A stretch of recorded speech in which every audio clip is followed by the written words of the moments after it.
37 days, no bombs fell on North Vietnam. During that time, we have made a most intense and determined effort to enlist the help and the support of all the world in order to persuade the government in Hanoi that peace is better than war, that talking is better than fighting, and that the road to peace is open. Our effort has met with understanding and support throughout most of the world, but not in Hanoi and Peking. From those two capitals have come only denunciation and rejection. In these 37 days, the efforts of our allies have been rebuffed. The efforts of neutral nations have come to nothing. We have sought, without success, to learn of any response to efforts made by the governments of Eastern Europe. There has been no answer to the enlightened efforts of the Vatican. Our own direct private approaches have all been in vain. The answer of Hanoi to all is the answer that was published 3 days ago. They persist in aggression. They insist on the surrender of South Vietnam to communism. It is therefore very plain that there is no readiness or willingness to talk, no readiness for peace in that regime today.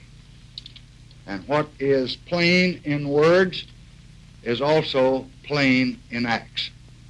Throughout these 37 days, even at moments of truce, there has been continued violence against the people of South Vietnam, against their government, against their soldiers, and against our own American forces.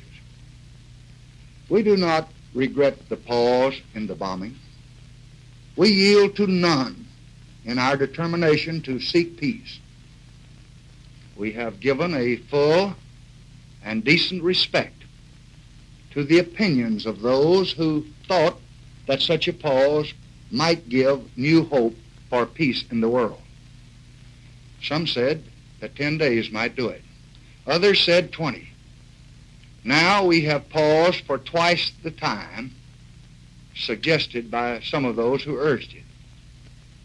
And now the world knows more clearly than it's ever known before who it is that insists on aggression and who it is that works for peace. The Vietnamese, American, and Allied troops that are engaged in South Vietnam with increasing strength and increasing success want peace, I'm sure, as much as any of us here at home. But while there is no peace, those men are entitled to the full support of American strength and American determination. And we will give them both.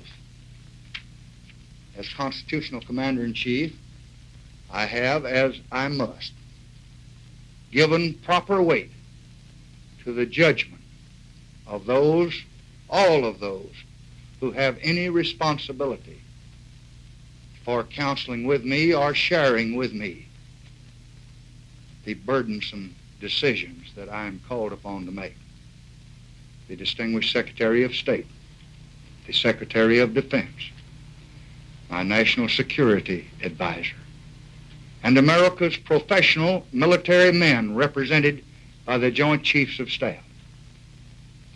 These advisors tell me that if continued immunity is given to all that supports North Vietnam aggression, the cost in lives, Vietnamese lives and American lives and Allied lives, will only be greatly increased.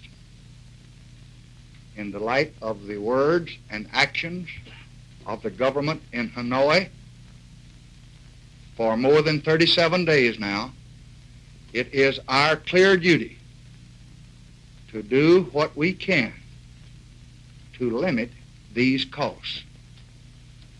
So on this Monday morning in Vietnam, at my direction, after complete and thorough consultation and agreement with the government of South Vietnam, United States aircraft have resumed action in North Vietnam.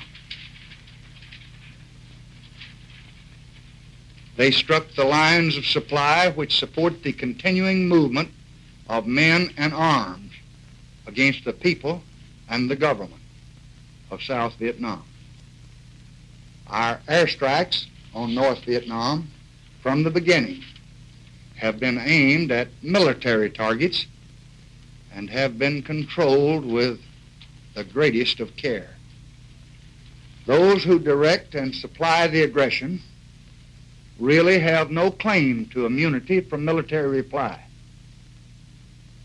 The end of the pause does not mean the end of our own pursuit of peace. That pursuit will be as determined and as unremitting as the pressure of our military strength on the field of battle. In our continuing pursuit of peace, I have instructed Ambassador Goldberg at the United Nations to ask for an immediate meeting of the United Nations Security Council. He will present a full report on the situation in Vietnam and a resolution which can open the way to the conference table. This report and this resolution will be responsive to the spirit of the renewed appeal of Pope Paul, and that appeal has our full sympathy. I have asked Secretary Rusk to meet with the representatives of the press later this morning to give to the country and to the entire world a thorough and a comprehensive account of all of the diplomatic efforts conducted in these last 5 weeks in our continuing policy of peace and freedom for South Vietnam.